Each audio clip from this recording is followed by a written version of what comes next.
कानपुर नगर के आईएम द्वारा सीएमई सत्र का आयोजन गेंजेस क्लब आर नगर में आयोजित किया गया।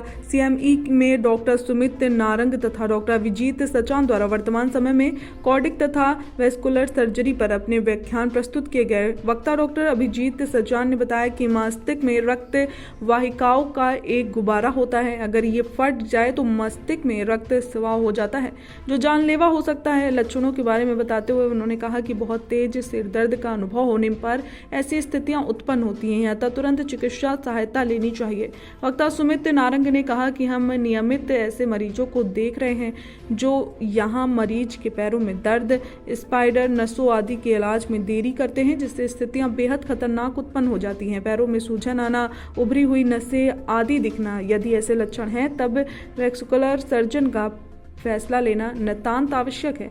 वेस्कुलर सिस्टम के बारे में बताते हुए उन्होंने कहा कि धमनियों, नसों और लसीका सर्कुलेशन की बीमारियों के इलाज के लिए इस पद्धति का उपयोग किया जाता है। उन्होंने बताया कि प्रक्रिया उन मरीजों में की जाती है जिनको हृदय की बीमारी होती है या उन्हें दिल का दौरा, स्ट्रोक या रक्त का थक्का बनने की समस्या है।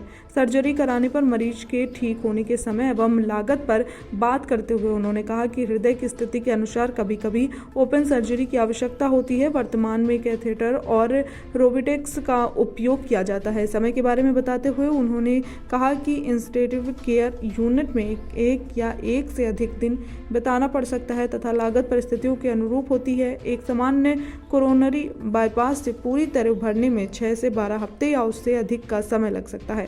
कार्यक्रम में IMA अध्यक्ष डॉक्टर पंकज गुलाटी, रोहन कुमार, अमित सिंह और राजीव कैंथ, राकेश वर्मा, संजय मिश्रा, डॉक्टर अर्चना भदौरिया, गौरव दुबे आदि IMA के डॉक्टर उपस्थित रहे। टुडे इंडिया लाइव न्यूज़ के लिए मनीष अवस्थी की। देखिए, वेस्कुलर सर्जरी, वेस्कुलर मतलब खून की नसों की सर्जरी। अब खून तो पूरे शरीर में प्रवाह करता है, इसीलिए खून की नसें भी पूरे शरीर में होती हैं। तो इनमें मेन जो खून की नसें हैं, एक होती हैं जो खून ले जाती हैं जिन्हें आर्टरीज कहते हैं, और एक जो वापस लाती हैं जिन्हें वेन्स कहते हैं। तो लक्षण प्रतीत होते हैं कैसे? हाँ, तो जो खून लेना, आर्टरीज की जो बीमारी है उनके लक्षण अलग होते हैं और वेन्स के लक्षण अलग होते हैं। तो आर्टरीज में अगर ब्लॉकेज आती है तो खून का प्रवाह रुक जाता है, खून आना उस जगह को बंद होता है, तो वो जगह डेड यानी जिसे गैंग्रीन कहते हैं, गैंग्रीन होना शुरू हो जाता है, काला पड़ना, सड़न होनी शुरू हो जाती है। तो इसीलिए उसको तुरंत खोलना ज़रूरी होता है ताकि दोबारा खून का प्रवाह हो और उसे गैंग्रीन बनने से बचाया जा सके। इसी जो वेन्स के अंदर जो ब्लॉकेज होती है उसमें अक्सर कि खून वापस जाना रुका तो सूजन आनी शुरू हो जाती है, जिसे जो कि अगर खून जम गया तो जिसे DVT कहते हैं। और अगर खून बैक मार रहा है, क्योंकि वेन में जैसे ब्लड जाता है तो उसमें वाल्व्स होते हैं, अगर वो वाल्व लीक कर रहे हैं तो खून वापस जाना, आगे हार्ट की तरफ जाने की जगह बैक मारना शुरू कर देता है, जिसकी वजह से नसें फूलना शुरू हो जाती हैं, जिसे वेरिकोज वेन्स कहते हैं।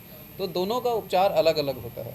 वेरिकोज वेन्स में जो वो ख़राब वाल्व्स होते हैं उनको ठीक किया जाता है, या जो बिल्कुल नसें फूल गई हैं उनको बांध दिया जाता है। जबकि जो खून जम गया है, DVT जो है, उसके अंदर खून को घुलाने के लिए दवाइयाँ दी जाती हैं, और कभी कभार जो है उसके लिए खून क्लॉट निकालने की सर्जरी भी की जाती है। जबकि आर्टरीज जो कि खून लाती हैं, जिसमें कि सडन अगर वो जिसमें कि खून का प्रवाह बंद हो तो गैंग्रीन और गैंग्रीन होने के चांसेस होते हैं, उसमें तुरंत उसको खोलना ज़रूरी होता है। और उसमें जहाँ तक क्या कहते हैं किस जगह पे है और कहाँ किस जगह पे ब्लॉकेज है, उसके आधार पे सर्जरी होती है। जैसे अगर वो पेट के अंदर हार्ट के पास की मेन नस में ब्लॉकेज है तो ऑपरेशन अलग होगा, अगर वो पैर की नस में है ब्लॉकेज तो वो ऑपरेशन अलग होगा। और उसी जगह के आधार पे आर्टरी का साइज़ और जो जोखिम और जो उसका ऑपरेशन का मैग्नीट्यूड है वो होता है, और इसी वजह से उसमें खर्चा भी अलग अलग रहता है, वो बहुत ज़रूरी है। देखिए, ब्रेन हेमरेज जो हमारा वैस्कुलर प्रॉब्लम होता है ब्रेन का, यानी दिमाग के अंदर जो खून की नसों की प्रॉब्लम होती है, तो वो मुख्य रूप से मरीज़ को ब्रेन हेमरेज करके ही प्रेजेंट करती हैं। यानी मरीज़ को कभी कभार सर दर्द होता है, और जब मेजर ब्रेन हेमरेज हो जाता है तो मरीज़ बेहोशी की स्थिति में, लकवा की स्थिति में हमारे पास आता है। तो ऐसे जैसे कुछ इसके लक्षण होंगे तो पहले से आदमी को क्या देखिए, लेना चाहिए? हाँ, कई बार मरीज़ जिनको अत्यधिक BP की शिकायत होती है, या स्मोकिंग करते हैं या अल्कोहल ज़्यादा लेते हैं, तो ये परेशानी उनमें देखी गई है। अब कई बार BP बढ़ने की वजह से ब्रेन हेमरेज हो जाता है।